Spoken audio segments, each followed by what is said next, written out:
Hello दोस्तों, मैं भंवर सिंह और आप सभी का मेरे सुर तरंग चैनल पर स्वागत है। दोस्तों, मीराबाई ने बहुत सुंदर एक पद लिखा है कि जो मैं ऐसा जानती प्रीत किया दुख होए, नगर ढिंडोरा पीटती प्रीत न करियो कोई।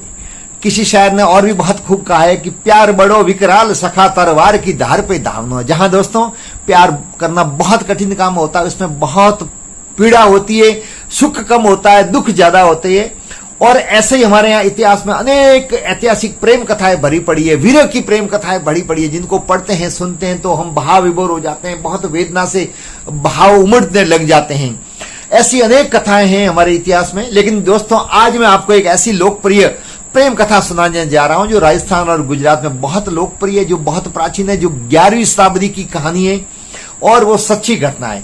आप में से बहुत सारे सुधीजन हैं जिन्होंने हिंदी साहित्य में पढ़ा होगा या बहुत सारे संगीत में कई बार ये दोहे सुने होंगे।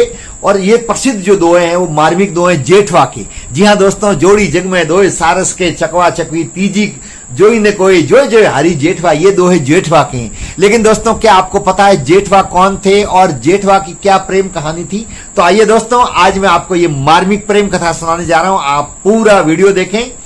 उजली और जेठवा की आज प्रेम कहानी में प्रस्तुत करने जा रहा हूं, जो बहुत ही रोचक है, जो बहुत ही मार्मिक है, जो बहुत ही भावपूर्ण है। दोस्तों, गुजरात का पोरबंदर क्षेत्र, जहां की रियासत और वहां का राजा, उस राजा का राजकुमार जेठवा, जिसका मेहा जेठवा नाम था। सर्दियों की रात, पोष महीने की रात, आसमान में बादल छाए हुए हैं, ठंड पड़ रही है, लेकिन राजकुमार शिकार का शौकीन था। अपने घोड़े पर बैठ कर शिकार करने के लिए निकल गया। बीच रास्ते में गया तो रिमझिम बारिश होने लग गई। इधर तो पोष महीने की ठंड और इधर ऊपर से ओलावृष्टि होने लगी, बरसात होने लगी और शरीर कांपने लगा। सुरक्षा का कोई उपाय था नहीं, लेकिन अब घने जंगल के अंदर चला गया। जाए तो कहां जाए, इधर उधर कहीं तलाश कर रहा था और बादल गरज रहे थे। उस दौरान ये कहा गया कि काली कांठल बादली बरसन लागो मेह और चमकने लागी बिजली और दाजन लागो देह। घड़र घड़र इंदर गाजे रिमझिम बरसे में और आबे चमके बिजली और कांपन लागी देह। आसमान में बिजली चमकने लगी, ठंड के कारण से पूरा शरीर कांपने लग गया। ऐसे में दूर एक टिमटिमाता हुआ झोपड़ी में दीपक नजर आया, उजाला। उस उजाले की किरण से उसको आशा जगी राजकुमार जेठवा को कि हो ना हो कहीं वहां कोई लोग रह रहे हैं, मुझे वहां जाना चाहिए।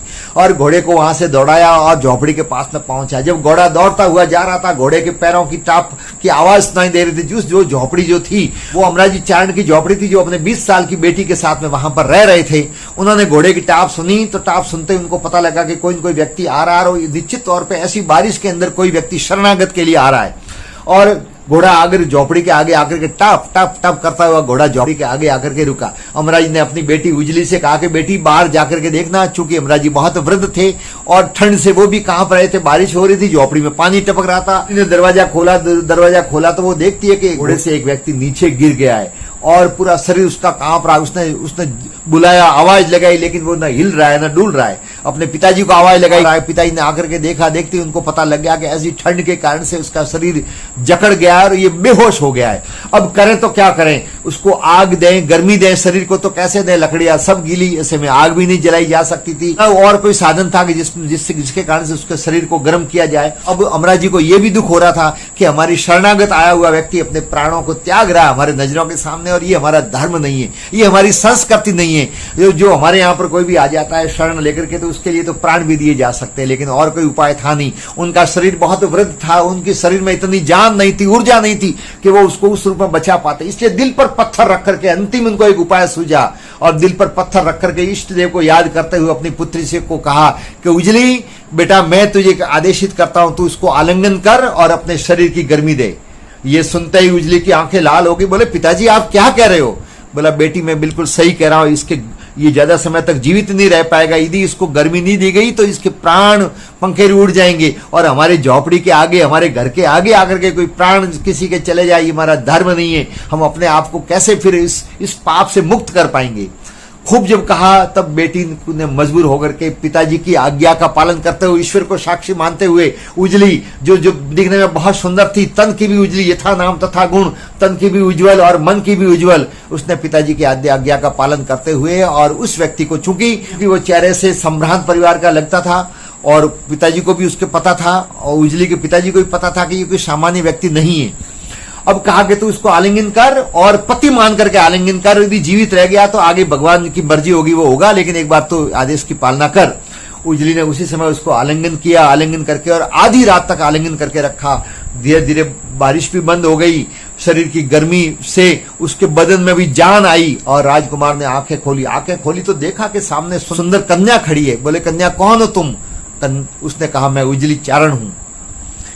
और फिर उससे परिचय हुआ। निश्चित तौर पे किसी की प्राणों की रक्षा की तो उसके प्रति तो स्नेह उमड़ना ही था। दोनों की आंखें चार हो गई और दोनों के बीच में प्रेम हो गया। सुबह तक दोनों साथ रहे और जब विदा होने की बारी आई तो ये कह करके जेठवा वहां से गया कि मैं जल्दी तुझे शादी करके और पोरबंदर लेकर जाऊंगा। इंतजार करती रही। बीच बीच में अपने पिताजी से बहाना करके, शिकार का बहाना करके जेठवा उसको मिलने भी आता था, फिर चला जाता था। दोस्तों, कुछ समय के बाद में फिर वो वहां आया ही नहीं दोबारा। अब वो इंतजार करती रही। इंतजार करते करके साजन आवण कह गया और कर गया कौल अनेक, और गिनता गिनता घिस गई मारी लाल आंगली अरी रेख। और एक वक्त वो था जब दोनों मिलते थे, एक दूसरे को देखे बगैर रह नहीं सकते थे। आज देखने के भी लाले पड़ गए। इंतजार करते करते गिनते गिनते अंगलियों के पौरन के भी छाले पड़ गए। अब वहां जब उसके पिताजी को पता लगा कि ये मिलने वो जा रहा है वहां अमराजी चारण की बेटी को और शिकार का बहाना करके जा रहा है, पिताजी को जब ये पता लगा उसने बुला करके फटकारा कि चारण और राजपूत के बीच में भाई भाई का रिश्ता होता है और भाई भाई रिश्ते के नाते चारण की कन्या है, वो तुम्हारी बहन है और बहन के साथ में न तो शादी होती है न और किसी प्रकार रिश्ता रखा जाता है। और उसको कहा कि आज के बाद में उधर तू न तो जाएगा न दिमाग में से तू निकाल दे। और फिर उधर उसने जाना बंद किया। अब उजली इंतजार करती रही। वियोगी होगा पहला कवि, आहा से उपजा होगा गान, निकल कर आंखों से चुपचाप बही होगी कविता अनजान। अर्थात विरह की वेदना में कोई तरफा होगा, आहा निकली होगी और उसी आहा के साथ में कविता निकली होगी, आंसू की धाराओं के साथ में।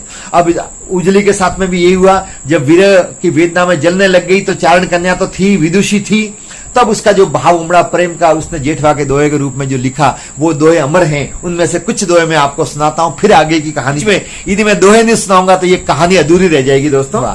जेठवा घड़ी न जाए जिमारो किणविद जावसी, मो बिलखतड़ी बिदाए तू जोगण कर गयो जेठवा के। हे जेठवा, तेरे बगैर एक घड़ी भी मैं नहीं रह नहीं सकती थी। अब तू कल्पना कर मैं तेरे बगैर जिंदगी कैसे निकालूंगी।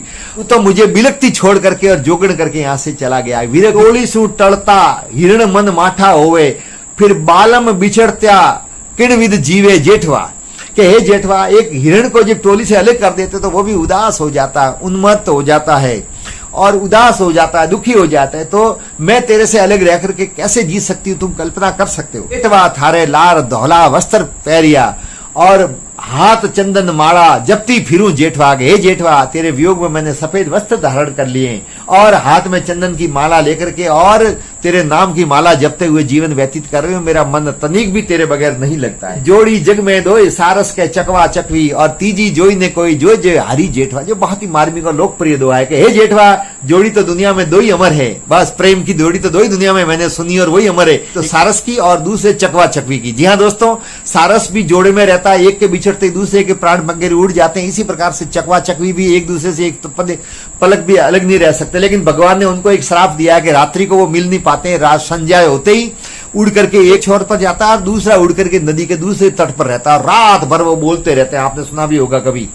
लेकिन सुबह होते ही मिलते हैं। इसलिए संध्या होने पर चकवी रोने लग जाती है और कहती है कि सांझ पड़ी दिन आठवीं और चकवे लीनी रोए, और चल चकवा उन देश में जद रहन कदे। ऐसे मार्मिक प्रसंग है। ये जोड़ी तो इसलिए अमर हो गई, इसलिए जोड़ी जग में दोए सारस के चकवा चकवी, तीजी जोई ने कोई जो जो हारी जेठ आवे और अनेक, जहां पर मन जावे नहीं, दिसे तो बिन देख जागी सुनू जेठवा। जेठवा और भी बहुत सारे लोग इधर उधर घूमते हैं, लेकिन मुझे कोई पसंद ही नहीं आता है। बस मुझे तो मेरे तो मन और मस्तिष्क में, हृदय में तुम ही बसे हुए। जैसे मीरा भाई ने कहा था कि मेरे तो गिरधर गोपाल दूसरा ना कोई। अब उस जगह, तेरी जगह को दुनिया का कोई व्यक्ति ले नहीं सकता। बस मेरा तो तेरे के बगैर कहीं मन नहीं लग रहा है। सैकड़ों दोहे लिखे जो दुनिया में जेठवा के दोहे के नाम से अमर है। आप कभी समय निकाल करके जरूर पढ़ें। अब दोस्तों, इतने पर भी जेठवा नहीं आया। वीरे के खूब सारे दोहे कहे तो उजली ने नीचे किया कि मैं पोरबंदर जाऊंगी। अब दोस्तों, वहां से वो पोरबंदर जाती है और महलों के सामने 3 दिन तक भूखी प्यासी पड़ी रहती है। तीसरे दिन झरोके से जब जेठवा देखता है तो पहचान लेता है, लेकिन वहां दूर से आवाज लगा था कि हे उजली, अब मैं तेरे साथ में शादी नहीं कर सकता। तू चारण कन्या है, चारण और राजपूतों का भाई भाई का रिश्ता होता है। अब तू चली जा और किसी चारण युवक को देख करके और तू शादी कर ले, भले ही मैं तुझे मेरा आधा राज्य दे दूंगा। बस इतना सुनते ही बिजली की जो अंतिम आशा की किरण थी वो भी धूमिल रह गई और दिल टूट गया। दोस्तों कहते हैं ना कि दिल के टूटने की आवाज तो नहीं आती लेकिन दर्द बहुत होता है। बस दोस्तों क्या था, फिर उसने नीचे किया गया, मुझे जीना धिक्कार है। और बंदर समुद्र के किनारे ये है, वहां का लोग भाषा में उसको रत्नाकर सागर भी कहा जाता है। उस समुद्र के अंदर कूद पड़ी और अपने जीवन लीला को दोस्तों समाप्त कर दिया। तो दोस्तों इस प्रकार से एक मार्मिक प्रेम कथा का एक दुखद अंत हुआ जो अक्सर हम सुनते हैं। दोस्तों प्रेम में सुख कम होता है, दुख ज्यादा होता है, इसलिए विरह इसमें ज्यादा है, पीड़ा बहुत होती है। अब इस दुनिया से उजली चली गई। एक समय के बाद में जेठवा भी इस दुनिया से चला गया। लेकिन दोस्तों आज 11वीं शताब्दी की बात है, साल लगभग 1200 साल पहले की बात है, लेकिन आज भी उनके दोहे अमर है, वो इन प्रेम कथाओं में अमर है और जब तक ये व्यवस्था रहेगी तब तक दोस्तों ये अमर रहेंगे। तो दोस्तों ये थी जेठवा और उजली की प्रेम कहानी। आपको कैसी लगी आप जरूर कमेंट्स करें। कोई वीडियो कैसा लगा, वीडियो को लाइक करें, शेयर करें, कमेंट्स करें। आप सबका बहुत बहुत धन्यवाद। जय हिंद।